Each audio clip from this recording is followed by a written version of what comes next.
The air inside the grand hall of Xytherra shimmered with alien incense, thick curls of blue smoke drifting from crystal braziers. Stained glass skylights painted the marble floor in shades of emerald and violet. And in the middle of it all stood Sergeant Daniel Rourke of Earth's United Interstellar Corps, feeling more lost than he'd ever been in his life. It had started as a diplomatic mission.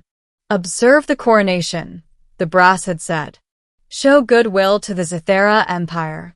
Keep your head down. Smile for the cameras." Easy enough. But now, every eye in the chamber was fixed on him. At the head of the room, on a dais carved from a single piece of obsidian, stood Queen Avelis, the newly crowned ruler of Xytherra.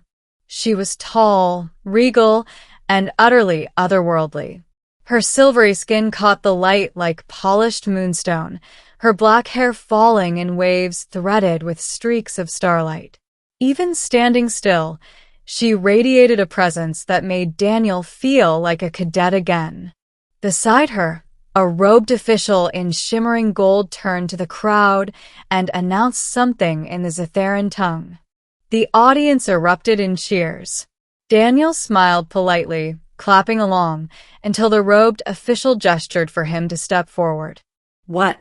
The diplomat from Earth gave him a reassuring nod from the sidelines. Daniel obeyed, climbing the steps until he stood beside the queen. The robed official handed him a cup, a slender vessel carved from living crystal, filled with a liquid that glowed faintly. Probably ceremonial, Daniel thought. Just sip it, smile, bow. He raised it to his lips and drank.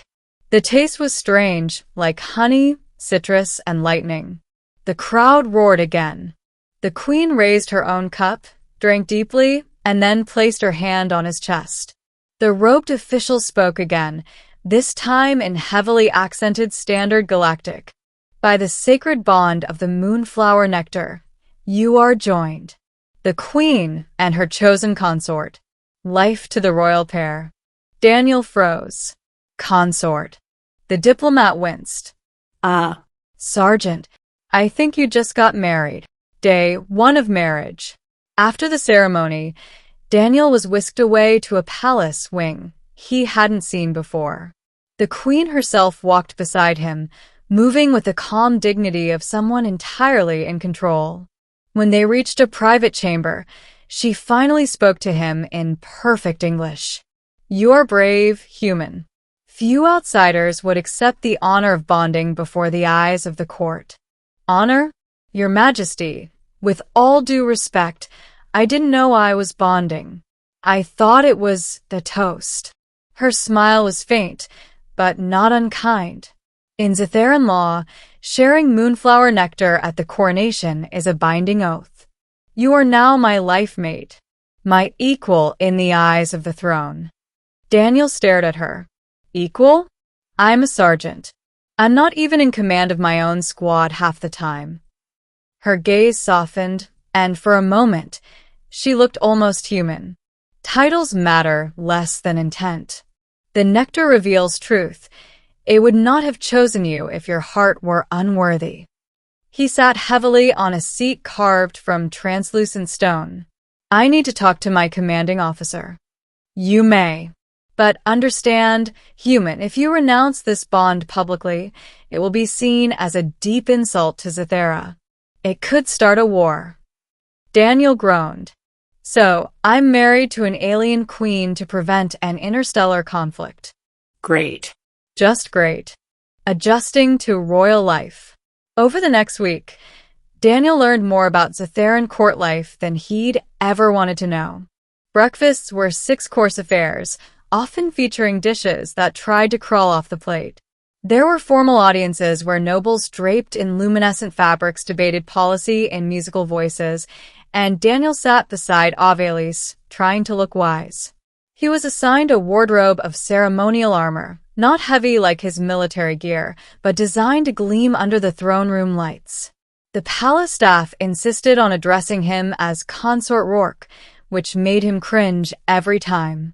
But the hardest part wasn't the titles or the food. It was Avelis herself. she was impossible to ignore. In public, she was composed and calculating, her words measured and precise. In private, she was sharper, her wit like a blade, her patience tested by his blunt human ways. And yet, she was curious. She asked him about Earth, about the oceans and forests, about music and sports. Sometimes, late at night, they would walk the palace gardens together, under the light of Xytherra's twin moons, and she would let slip small fragments of vulnerability. The first crisis. 2 weeks into their unlikely marriage, a crisis hit. A delegation from the neighboring Dravic Confederation arrived, furious over a border dispute. Daniel sat beside Avelis during the tense negotiations, doing his best to look like he belonged there. The Dravic ambassador, a massive scaled being with eyes like molten gold, sneered at him. "So this is the human consort we have heard of," the ambassador said in a voice that rumbled like distant thunder. "A soldier. How quaint. Will you fight our fleets with that primitive armor?" Daniel felt the insult like a slap. He opened his mouth to respond, but Avelis spoke first. "Careful, ambassador," she said, her voice cold and sharp. "This primitive soldier has faced enemies in the dark void where your kind dare not venture. He has bled for his people, and now he will stand for mine." The ambassador scoffed. "Then perhaps he should prove it. A duel. Dravic champion against your human consort. Winner dictates the treaty terms." The chamber erupted in shocked murmurs. Daniel glanced at Avelis. She didn't look surprised, only resigned. "Declining would show weakness," she murmured to him in English. "But I will not force you." Daniel swallowed. "I'll do it." The duel. The arena was packed. Dravic warriors pounded their chests in rhythm, the sound like distant drums. Daniel faced his opponent, a towering reptilian fighter clad in spiked armor. They fought with carnash, curved energy blades that hummed with dangerous light. Daniel's military training kept him alive in the opening minutes, but the Dravic was faster, stronger. Then Daniel remembered something Avelis had told him. The Dravic respect cunning over brute force. He feigned a stumble, baiting his opponent into an overconfident lunge. At the last second, Daniel rolled aside and drove his blade into a joint in the armor. The Dravic roared in pain and dropped to one knee. Daniel stepped back, blade lowered. "Yield."